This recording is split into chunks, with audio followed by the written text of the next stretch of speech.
Hello students, this is the next sum from time and work chapter. A can finish a work in 18 days and B can do the same work in 15 days. B worked for 10 days and left the job. A alone can finish the remaining work. Then prove now. अब हम सिर्फ वो सम करेंगे जिसमें एक person छोड़ के चला जाता है बीच में काम और दूसरा पर्सन रिमेनिंग काम कंप्लीट करता है। तो सबसे पहले हम शुरू करते हैं। ए 18 डेज़ में काम करता है, बी 15 डेज़ में काम करता है। तो इन दोनों का एलसीएम निकालेंगे, 90 आ जाएगा और वर्क एफिशिएंसी निकालेंगे, इसकी 5 आ जाएगी और इसकी 6 आ जाएगी, 6 यूनिट। तो बी दिया हुआ है हमको B work for 10 days. B ने 10 डेज़ काम किया। अगर बी ने 10 डेज़ काम किया तो उसने कितने यूनिट काम किया?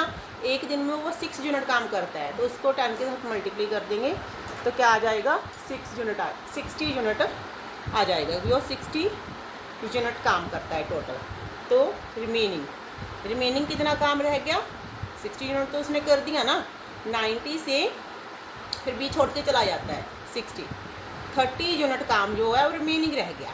अब हमको पूछा कि A alone can finish the remaining work, कि एक अकेला रिमेनिंग वर्क कितने दिन में कंप्लीट करेगा। तो रिमेनिंग वर्क कितना है? 30 यूनिट है। एक दिन में कितने यूनिट काम करता है? वो 5 यूनिट काम करता है। तो 30 यूनिट काम कितने दिन में करेगा? 6 डे में करेगा। तो ए का आ जाएगा 6 डे, आंसर आ जाएगा इसका। The next question is A and B can complete a work in 15 days and 10 days respectively. A 15 days में काम करता है, B 10 days में काम complete करता है. They started doing the work together, but after 2 days we had to leave. देखो अब हम इसका एलसीएम निकालेंगे, तो इसका एलसीएम आ जाएगा हमारे पास 30। वर्क एफिशिएंसी निकालेंगे, इसकी 2 आएगी, इसकी 3 आ जाएगी। अब टोटल वो 5 यूनिट काम करती हैं इन 1 डे। उन्होंने लिखा कि they started doing the work together but after 2 days we had to leave. देखो 2 डेज बी छोड़ के चला गया, बट 2 डेज दोनों ने इकट्ठा काम किया मिलके। तो ए प्लस बी कितना काम करते हैं? एक डे में 5 यूनिट काम करते हैं। तो उन्होंने 2 दिन काम किया। 2 दिन कितना काम किया? 2 से मल्टीप्लाई करेंगे, 10 यूनिट काम कंप्लीट करे। हमारे पास टोटल 30 यूनिट काम है। तो रिमेनिंग वर्क 30 से हम 10 को माइनस कर देंगे, 20 यूनिट काम हमारा रिमेनिंग वर्क हो जाएगा। तो इन्होंने पूछा है कि जो रिमेनिंग वर्क है ए कितने दिन में कंप्लीट करेगा। A alone completed the remaining work. फिर ए ने वो रिमेनिंग वर्क कंप्लीट किया, 20 यूनिट रिमेनिंग वर्क है। ए एक दिन में 2 यूनिट काम करता है, तो उसने 20 यूनिट काम 10 डेज में करा। ये आंसर आ गया। बट उन्होंने लास्ट में पूछा the whole work was completed in. देखो 2 दिन तो उन्होंने पहले काम किया ए और बी ने, फिर 10 डेज ए ने अकेले काम किया। तो टोटल हमारे पास कितने डेज आ जाएंगे? 12 डेज हमारा आंसर आ जाएगा। Clear students? देखो स्टूडेंट, नेक्स्ट क्वेश्चन है A and B can complete a work in 24 days,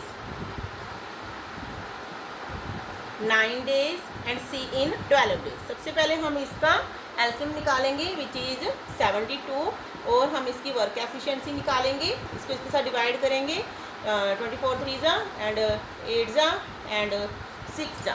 ये हमारा यूनिट्स आ जाएगा, वर्क एफिशिएंसी आ जाएगी, वो कितना काम कंप्लीट करते हैं।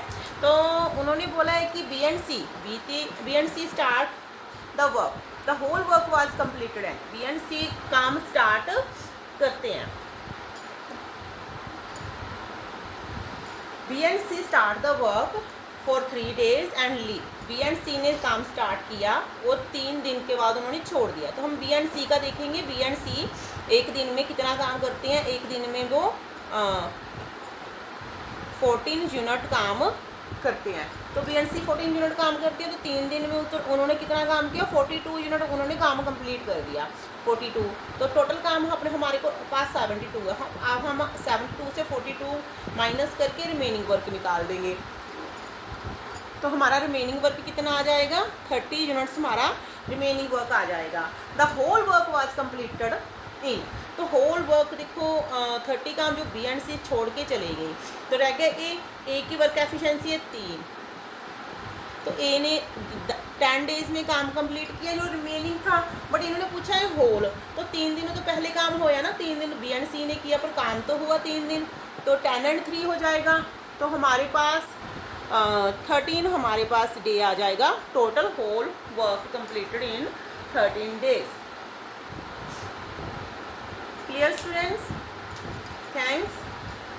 Thanks for watching.